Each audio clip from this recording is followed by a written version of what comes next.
پسند ہے، حق لا شریک ہے، شرکت میانہ۔ قرآن مجید کے اندر اللہ رب العزت نے یہ بات فرمائی ہے، یا ایھا الذین آمنوا لا تتخذوا الکافرین اولیاء من دون المؤمنین، اے ایمان والو تم غیروں کے طریقے پہ نہ چلنا۔ یہ کئی جگہ یہ مفہوم ملتا ہے کہ غیروں کے طریقوں پہ، کافروں کے طریقے پہ نہ چلنا، اگر چلے تو تم نقصان میں آؤ گے۔ یہ کیوں ہے؟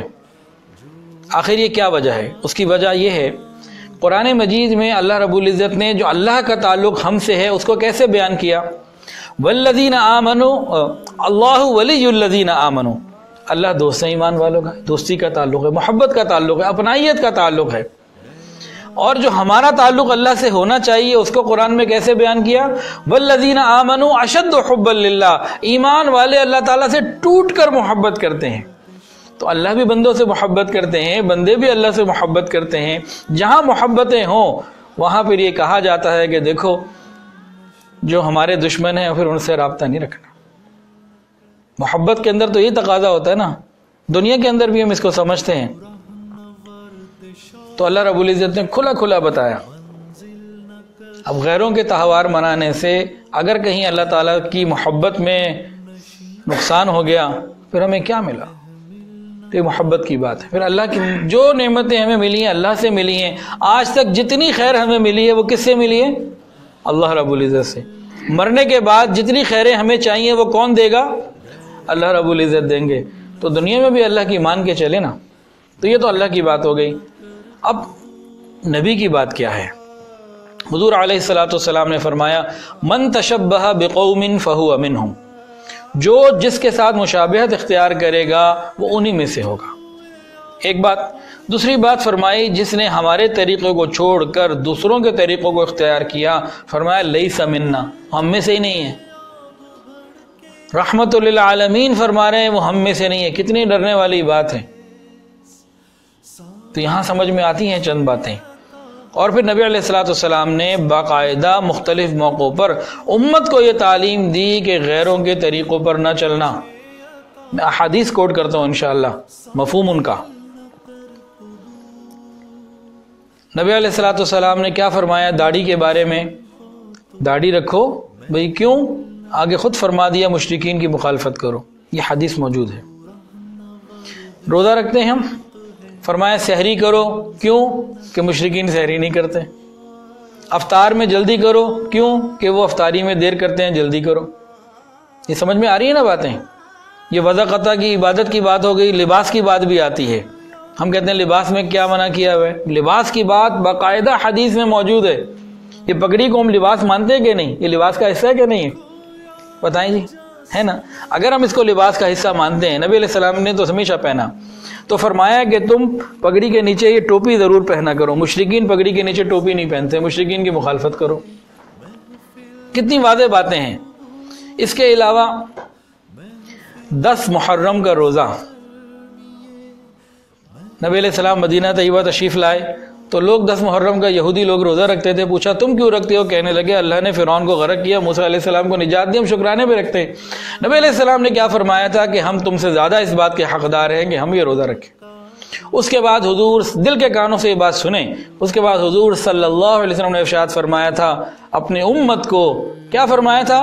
کہ تم 10 کا روزہ تو رکھنا اصل وہی ہے، لیکن 9 یا 11 کا ساتھ جوڑ لینا، اکیلے 10 کا نہ رکھنا۔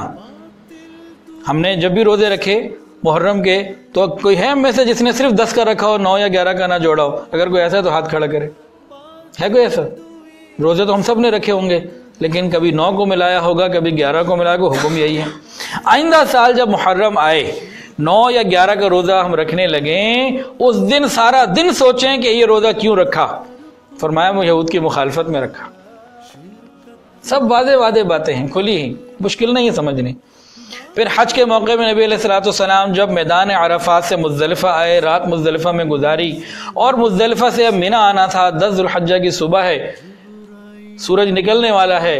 نبی علیہ الصلوۃ والسلام نے کیا فرمایا کہ کہ سورج نکلنے سے چند منٹ پہلے مزدلفہ سے نکل جاؤ. مشرکین سورج نکلنے کے 10 15 20 منٹ بعد نکلا کرتے تھے. سامنے پہاڑی پہ جب خوب روشنی ہو جاتی تھی دھوپ کی اس وقت نکلا کرتے تھے. تم پہلے نکلو, ان کی مخالفت کرو.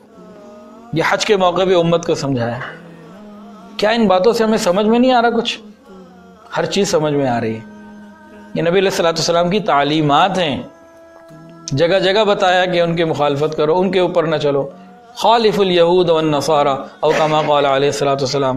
بالکل ہمیں منع کیا گیا. یہ تعلیمات نبوی میں سے چند باتیں آپ کو عرض کر دیں. تو اب ہمیں کیا کرنا چاہیے؟ من تشبہ بقوم فہو منہم. جو جس کے ساتھ مشابہت اختیار کرے گا وہ انہی کے ساتھ ہوگا. یہ تو حدیث ہے. اب اس کی ایک ذرا بہت اچھی سی لاجک دیتے ہیں. جو بھی محب وطن پاکستانی ہے وہ اس لاجک کو نہیں توڑ سکتا اپنی حب الوطنی کی وجہ سے. بہت سادہ سی سمجھ میں آنے والی بات ہے. دیکھیے ہم 14 اگست کو سیلیبریٹ کرتے ہیں, خوشی مناتے ہیں, جھنڈے لگاتے ہیں. کیوں بتائیں؟ کہ وہ یوم آزادی ہے, خوشی کا دن ہے, تجدید وفا کا دن ہے شہدائے آزادی کے ساتھ.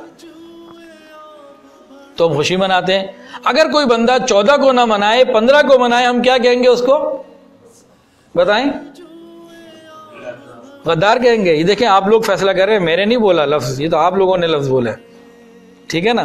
ہم جو 14 کے بجائے 15 کو خوشی منائے ہم اس کو اپنا نہیں مانتے. وجہ کہ ہماری قومی غیرت, ملی غیرت اس بات کا تقاضا کرتی ہے کہ اپنے دن کو مناؤ, دوسرے کے دن کو نہ مناؤ. تو پکڑے گئے نا پھر یہاں پہ. جب ہماری قومی غیرت یہ تقاضا کرتی ہے, کیا ایمانی غیرت محبت رسول صلی اللہ علیہ وسلم کی جو ایک لاج ہے, مان ہے, کیا وہ اس کا تقاضا نہیں کرتے؟ کیا وہ اس کا تقاضا نہیں رکھتی کہ غیروں کے دن نہ مناؤ؟ تو جو 14 اگست کو خوشی منائے وہ پاکستانی, جو 15 کو منائے اس کو ہم پاکستانی ماننے کے لیے تیار نہیں. تو نبی نے بھی تو یہی فرمایا, جو ہمارے دن منائے وہ ہمارا, جو غیروں کے منائے وہ ہمارا نہیں ہے. کیا اس میں مشکل ہے بات؟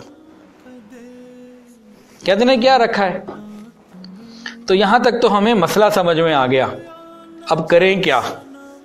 اس کو بھی تھوڑا سا دیکھ لیں. ایک اور بھی بات ہے. کرسمس کا مطلب معلوم ہے کسی کو؟ کچھ دن پہلے بھی بیان میں بتایا تھا. انسائکلوپیڈیا برٹانیکا میں لکھا ہوا ہے کرسمس کا مطلب عید میلاد مسیح. عید میلاد مسیح, یہ انسائکلوپیڈیا برٹانیکا میں لکھا ہوا. ان کی ہر تہوار کے ساتھ کوئی نہ کوئی کانسیپٹ, عقیدہ ہے. نیو ایئر نائٹ وہ کیوں مناتے ہیں؟ جو میرا اور آپ کا مسلمانوں کا, ایمان والوں کا عقیدہ ہے جو صحیح ہے کہ حضرت ابراہیم علیہ السلام نے حضرت اسماعیل علیہ السلام کو قربانی کے لیے اللہ کے سامنے پیش کیا تھا. یہ عقیدہ ہے. 10 ذو الحجہ کے بارے میں ہمارا, یہودیوں کا یہی عقیدہ حضرت اسحاق علیہ السلام کے لیے نیو ایئر نائٹ کے ساتھ ہے. تو وہ خالی عام بات نہیں ہے, کوئی پیچھے بہت بڑی لاجک ہے, کوئی عقیدہ ہے. تو ہم جب غیروں کی ان چیزوں میں جائیں گے تو بہت نقصان اٹھائیں گے. اب نبی علیہ السلام کی باتیں آ گئیں. اب 2 باتیں صحابہ کی سن لیجئے اور کچھ علماء امت کے اقوال سن لیجئے. اس سے معلوم ہوگا کہ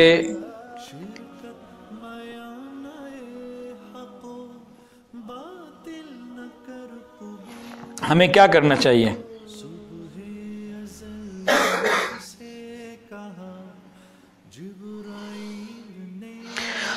حضرت فاروق اعظم رضی اللہ تعالیٰ عنہ فرماتے تھے کہ عیسائیوں کے عید کے دن ان کے کلیساؤں میں نہ جایا کرو کہ اللہ کی ناراضگی ان کے اوپر اترتی ہے.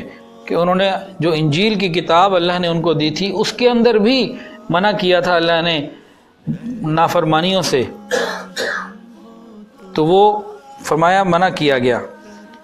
اور ایک اور صحابی عبداللہ بن عمر رضی اللہ عنہ فرماتے تھے کہ غیر مسلموں کی سرزمین میں رہنے والا مسلمان ان کے 9 روز یعنی نیو ایئر کو اور ان کی عید کو ان کی طرح منائے, اور اسی پر اس کی موت ہو گئی تو قیامت کے دن وہ غیر مسلموں کے ساتھ اٹھایا جائے گا.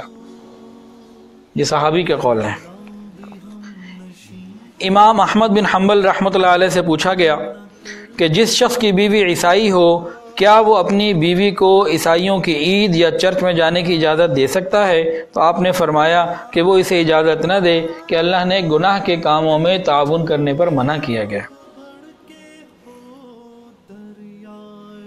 اسی طرح امام مالک رحمۃ اللہ کے ایک شاگرد رشید تھے، فقی عبد الرحمن بن قاسم، ان سے پوچھا گیا کیا ان کشتیوں کے اوپر سوار ہونا جائز ہے جس میں عیسائی اپنے تہوار اور عیدیں مناتے ہیں، جیسے آج کل بھی کروز چلتے ہیں؟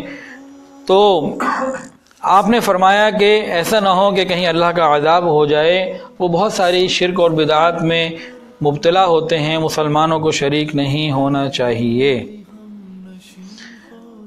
ابو حفص کبیر رحمۃ اللہ علیہ احناف کے ایک بہت بڑے فقی گزرے ہیں، سمرقند کے اندر ان کا مزار ہے، جانے کا موقع بھی ملا۔ وہ فرماتے تھے اگر کوئی شخص 50 سال اللہ رب العزت کی عبادت کرے، پھر مشرکین کی عید آئے اور وہ اس دن کی تعظیم کرے اور کسی مشرک کو ایک انڈا ہی تحفے میں دے دے، اس کے 50 سال کے اعمال ضائع ہو جائیں گے۔ امام ابن قیم رحمۃ اللہ علیہ فرماتے تھے کہ کافروں کے خاص دینی شعار کے موقع پر انہیں مبارکباد دینا یہ جائز نہیں۔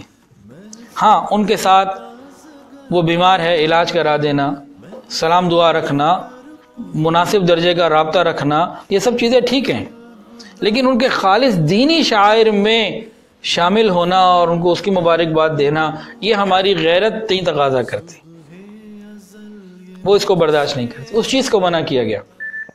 کافروں کے ساتھ مناسب رابطہ، کاروبار، ان کو کوئی ضرورت ہے حتیٰ کہ ان کی مدد کرنا، یہ سب جائز ہے، لیکن قلبی محبت اور ان کی عبادات میں شامل ہونا یہ جائز نہیں۔ یہاں پوائنٹ یہ ہے، اللہ تعالی ہمیں ان باتوں کی سمجھ عطا فرمائے۔